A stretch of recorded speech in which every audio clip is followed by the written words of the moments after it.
Cus D'Amato to the right, heavyweight Mike Tyson to the left. You remember Cus D'Amato, the man who managed Floyd Patterson to heavyweight titles not once but twice. Where has he been lately? Working with this young man whose own background is remarkably like Patterson's. Cus now lives in the quiet of the Catskills in upstate New York, an old soldier of the boxing wars who had faded away. But recently, he's found a new reason to get excited in the person of a 17-year-old heavyweight named Mike Tyson. Like Floyd Patterson, Mike Tyson grew up in the slums of Brooklyn, in his case here on Amboy Street in Brownsville. And like Patterson, he had a troubled boyhood, arrested at the age of 10. By the age of 13, he was in his 4th reform school. But a former fighter of Cus D'Amato's was a counselor at that school, and he got Mike released in custody of his old trainer. Got him released for one last chance to save a kid. I feel that all boys growing up in the environment that he did would require help, patience, and perhaps understanding, because I tried to make them feel, and I hope I did, that I understand this kind of life. I grew up in a tough neighborhood myself. 4 have already fought. From the beginning, even at age 13, Mike was determined to make his mark as a boxer. And in the gym near Cus's house, he showed a strength and determination remarkable for one so young. Won the National Junior Championships at 14 and at 15, stopping all his opponents by knockout. And this year, Mike won the National Golden Gloves, registering 4 KOs on the way. They seem an odd couple as they spend endless hours studying old fights. The professor preparing his student on the skills necessary for survival in a dangerous sport. When Mike's mother died last year, Cus became his legal guardian. The effect of their relationship has been tremendous. Cus has always been a loner in the shadowy world of boxing, but he has indeed struck a responsive chord in a young kid who appeared to be headed toward a wasted life.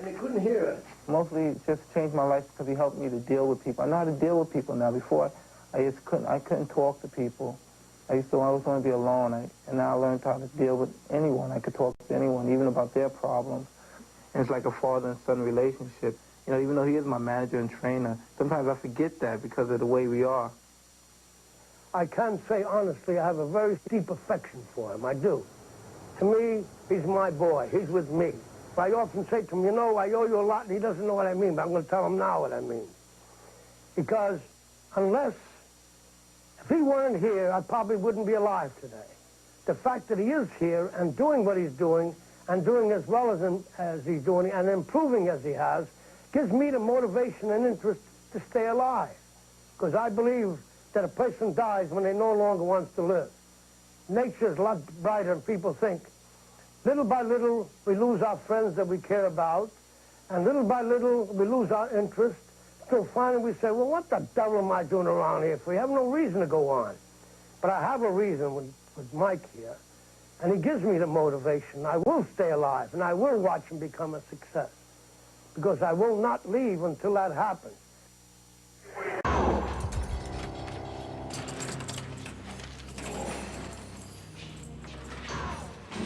He was adjudicated a juvenile delinquent, and that means that a person would have committed a felony had they been 16 years old or older.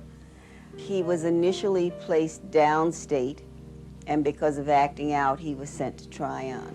He acted out severely at Tryon initially and then calmed down after meeting Bobby Stewart. I remember the day when Mike came, yes. I remember the first time laying eyes on him.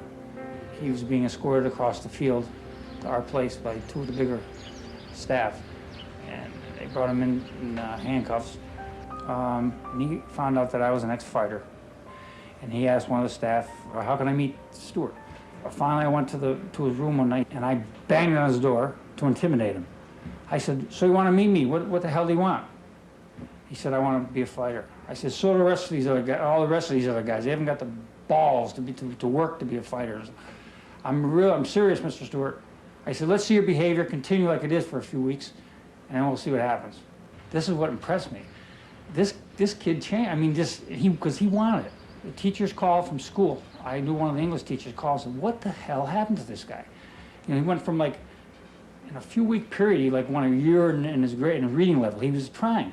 Mike and I were sparring one time. He hit me with a jab that almost knocked me down. Luckily, I had the next week off from trying because my nose was broke and my eyes were all black.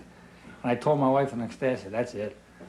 I told him that I knew Customato, and I said, he's taking in kids like you and work with them. Floyd Patterson, Jose Torres, and he said champions and worked with other champions. And he said, really? And he saw us as a way to make it. So we took him down to Catskill, and we talked all the way down. He says, what's it going to be like? I said, it's the top of a police station, simple as that. We're going to work out in the gym, just like you do up here. You think I'll be all right? I said, you'll be all right, don't worry about it. So we walked in. Teddy Atlas was the trainer at the time. I said, I was making a double the champ up and slip back. Yeah, very good. We wanted to see the spirit of Mike. He's coming towards us as a, you know, prospect. He was 12 years old. He was 190 pounds. We had nobody near that weight, so Bobby boxed him. He tried to be ferocious. He went after Bobby. He was very strong, and Bobby had to open up to keep him in his place from overwhelming him. And Bobby said every time he hit me, he hurt me. He was perfect. He was aggressive as hell. So we got ready, and we left, 20 minutes later, and I sat in the back porch. We got outside the back of the police station there. I says, guess what he said about you? Punk, I says. So he says, you continue down the line you're on now, you'll become the heavyweight champion of the world. And he hugged me. And he says, he did not. I said, he did, I'm telling you.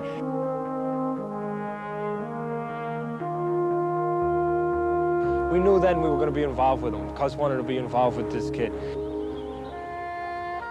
The first time I drove him down myself. And he drove in this long driveway, and he's looking. He said, what's this? I said, this is the house. Cus' house? He said, I'm going to stay here? What am I going to do, take the garbage out? I said, probably. I said, there's a lot of other things you're going to do too. But I said, if you behave and do what you're supposed to, you will live here with Camille and Cus. And Cus had a room on the top floor that no one was ever allowed to enter. That's why I never want anybody to come in my room. When I want to find something, I want to be able to find it. He was half mad and half blind and an all trainer, and had a head full of incredible knowledge, and had this impact on every fighter that he had ever trained. It was almost as though he had a branding iron, and he would stamp Customato's thought patterns or whatever on the fighter. Your mind is not in your way. Your mind is not in your way. There's something distracting you. But they got to have the initial interest. They got to have the spark there for me to fan. If there's no spark, I can't put life. I'm not a creator. What I do is discover and uncover, see? And when I uncover, the boys themselves discover qualities in themselves that didn't even know they had. And a change happened in Mike through boxing. He obviously became more proud of himself and sure of himself. That took the body right here into the jaw. Bend down. That took the body right here into the jaw. He's a good fighter, too. Who? Mike. You think so? Mm-hmm. Oh, I don't think he's a good fighter. Do you really think so? Mm-hmm. How makes you think so? I don't know. Well, you must have some reason for thinking that. Why do you think he's a good fighter? Because, like, he can knock out anyone. Well, that's a very good reason, isn't it? Master, there you go. Now you got, again. Who's the last guy to stop? Time. Very good, that's right. Very good. Mike used to knock out somebody every day of the week, sometimes two guys. Gus used to say, he said, don't knock everybody out because you wouldn't have nobody to spar with. I think that in a way, Mike Tyson is an American pit bull. So he's living with this crazy father figure who's totally paranoid about all the other forces in boxing that want to steal fighters from him, who think that women make you weak and vulnerable. That's all they think about. There's nothing wrong with thinking about girls, but they think about it all the time. Everything they do. That guy there lately. You. They had a common sense they wouldn't get into trouble. Complex. Like the other day, right? I was saying, yeah. Who's got the complex? You mean, the other day I was like this. I said, yeah, I'm gonna talk to this girl. Then I was saying, I better not do that. Cuz doesn't like a fool. Oh, if you do because I said it, you're a fool. You got to do it because what I said was right. That's what you got to do it for. Not because I said, all I do is remind you. You got to do it because you know it's right to do. It's going to benefit you in the long run. Because I'm facing reality, and I'm not, you know, in the locker room thinking about, oh man, this guy's a killer, else post this happened or this happened, else I'm going to do this. Well, as soon as I get in the ring, it's a whole different story. I'm the killer then. I remember an incident with Mike in school during lunch period. We had came in one day to get our lunch, and Mike was online with me that day. I don't recall at first, you know, anybody coming in saying anything to Mike or anything, but all I can remember is Mike got upset. He was very angry, and my tray and everybody else's tray hit the floor. He just pushed them, and they all landed on the floor. And later we found out the reason he did act like that is because he found out his mother passed away. When his mother died, he asked me if I should be his mother. It'd be all right if he calls me mother. I says, yes, Mike. So from that time, I became his mother, but Cus became his father. After training such great champions as Floyd Patterson and Jose Torres, Cus D'Amato opened a small gym above a police station in upstate New York, leaving the world of big-time boxing behind. Until he met a 13-year-old delinquent from Brooklyn, brought to him from a nearby penal institution. Cus knew if he would dig deep enough with this troubled youth, he would uncover a jewel. Back and forth like this. Okay. I'm not a creator. What I do is discover and uncover. See, my job is to take the spark and fan it. When it starts to become a little flame, I feed it.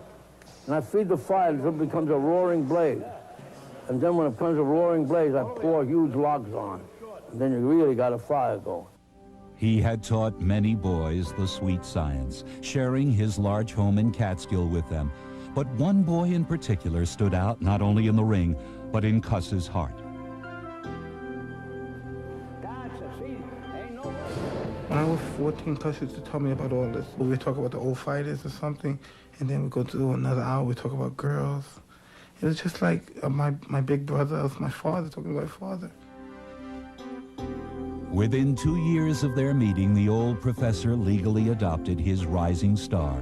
Their destiny had begun. And Cus always strived. He said, you could be the champ, even at a young age. And I believed in him. I developed that kind of confidence in him. And we just made it, that was the destiny, no matter whatever happened. And he's discussed times that he wasn't feeling well and he doesn't think he's going to be around.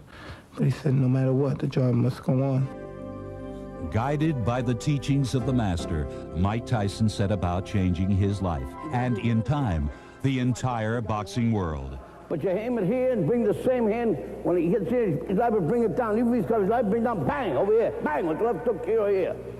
And you get hit, bang, you get excited and your head comes up your hands. When you get hit, that's when you got to be calmest. You got to be clever, you got to be smart, and not get hit. And when you're able to do this, you're a fighter. On November 4th, 1985, just 3 days after Mike Tyson knocked out his 11th straight professional opponent, Cus D'Amato died of pneumonia. Though the master was gone, his voice still echoed in the gym he called home. Your mind is not on your way, and something distracting you. And remember, it's always good to throw the punch where you could hit him and he can't hit you. That's what the science of boxing is all about. The master instilled in the student his experiences and thoughts to carry him through his journey. Words were his tools, words that are still very much alive today. You know what I like about it's about the coward and the hero, that both of them feel the same. It's what they do that makes it different. In other words, the hero feels just as frightened as the coward. But it's just that the coward, he runs. Instead of the hero, he feels the same, and he has the discipline, and he just makes himself go through whatever has to be done. It's what he does that makes him a hero, and what the other fellow doesn't do that makes him a coward. It was D'Amato's philosophy to build will rather than skill. With Mike, he had succeeded.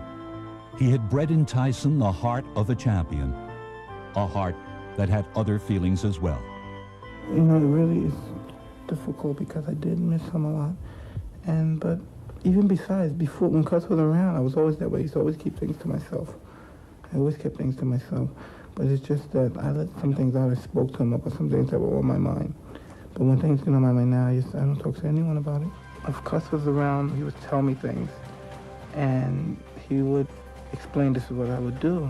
And so I would tell him, yes, but just don't worry about it, Cus. Everything's going to be all right. And he knew not to worry about it. There's no way we could fail. We must succeed. 9 days after Cus died, Tyson was back in the ring.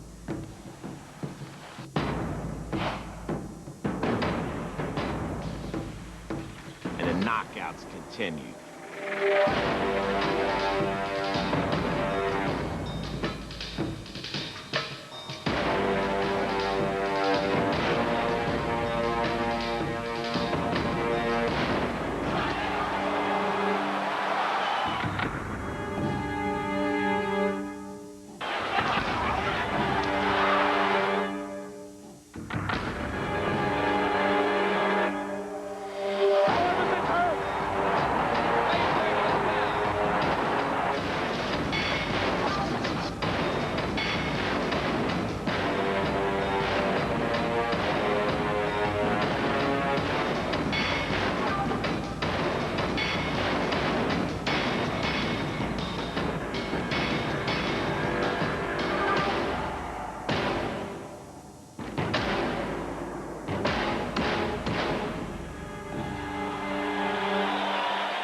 How you doing?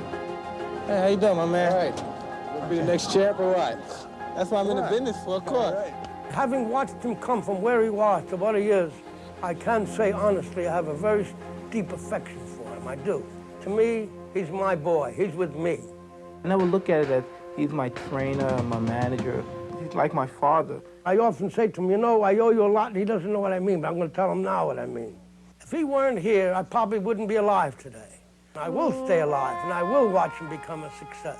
That's the motivation I have to keep me alive and keep me going.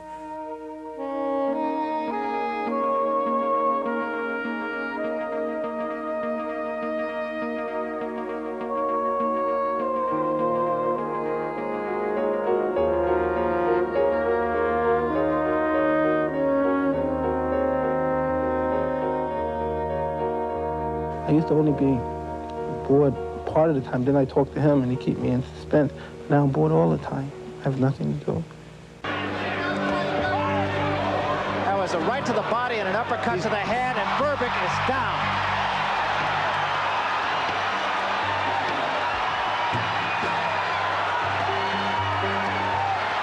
This one is going to be over, I believe. It's over.